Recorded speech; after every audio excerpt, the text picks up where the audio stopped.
আগস্টের শেষে এসে করোনা সংক্রমণের হার কমেছে, কিন্তু প্রতিদিনের মৃত্যুর সংখ্যা এখনো বেশি। মানুষের মধ্যে করোনা ভীতি কিছুটা কমে আসায় হাসপাতালগুলোতে সাধারণ রোগীদের আনাগোনা বেড়েছে। যদিও বিশেষজ্ঞরা সতর্ক করেছেন, পরিস্থিতি এখনো স্বস্তির নয়, বরং সতর্ক না হলে সামনে বিপদ আরও বাড়বে। সরকারি ছুটির দিনে সকাল থেকেই হাসপাতাল চত্বরে মানুষের ভিড়। গত 2 সপ্তাহ ধরে জরুরি বিভাগে সাধারণ রোগীর সংখ্যা বেড়েছে বলে জানাচ্ছে হাসপাতাল কর্তৃপক্ষ।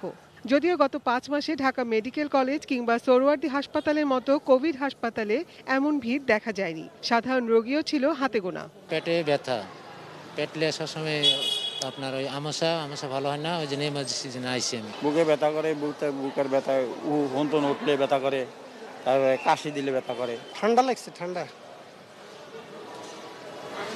আমার নিজের এই 3-4 দিন না, এমনি নর্মাল। লাস্ট যে 5 মান্থসে যেমন ছিল, এই মাসে আমি দেখতেছি অগাস্টের সেকেন্ড হাফ থেকে প্রায় 3-4 গুণ রোগী বেড়ে গেছে, 3-4 গুণের বেশি হবে। করোনা নিয়ে আতঙ্ক কি তবে কমেছে? বুথগুলোতেও করোনা টেস্টের সংখ্যা কম। যদিও স্বাস্থ্য অধিদপ্তরের পরিসংখ্যান বলছে, মার্চে করোনা সংক্রমণ শুরু হলেও শনাক্ত এবং মৃত্যুর গ্রাফ বাড়ে এপ্রিলে এবং এক লাফে আরও বেড়ে যায় মে মাসে। জুন, জুলাই ও আগস্টে এখন পর্যন্ত সেই ধারা অব্যাহত। তবে আগস্টের শেষে এসে সংক্রমণের হার কিছুটা নিম্নমুখী হলেও মৃত্যু বেশি। এদিকে বিশেষজ্ঞরা বলছেন, দেশে এখন পর্যন্ত সঠিক করোনা রোগীর সংখ্যা শনাক্ত করা সম্ভব হয়নি। বিশ্বের যত রোগী আছে করোনার, তার 99% রোগী কিন্তু হচ্ছে কি মাইল্ড ফর্ম, যাদের সামান্য চিকিৎসা লাগে, তারা ঘরে বসে ঠিক হয়ে যাচ্ছে।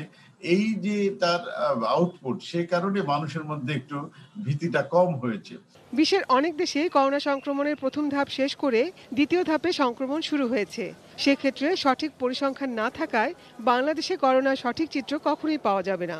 স্বাস্থ্যবিধি সম্পর্কে জনসচেতনতার অভাব আর চিকিৎসা সেবার অব্যবস্থাপনা করোনাকালে দুঃসময়কে আরো বাড়িয়ে দেবে বলে আশঙ্কা বিশেষজ্ঞদের। আমরা তো নিশ্চিত করে ফার্স্ট ওয়েভের পিকটাকেই ধরতে পারিনি। আমরা জানি না পিক কবে আসবে, কবে নেমে আসবে। তো সে কারণে আমাদের যেটা একজন চিকিৎসা বিজ্ঞানের ছাত্র হিসেবে সকলের প্রতি পরামর্শ থাকবে যে আমাদেরকে স্বাস্থ্যবিধি শিথিল করার কোনো সুযোগ নেই। Nazia Afrin, ATN news, Dhaka.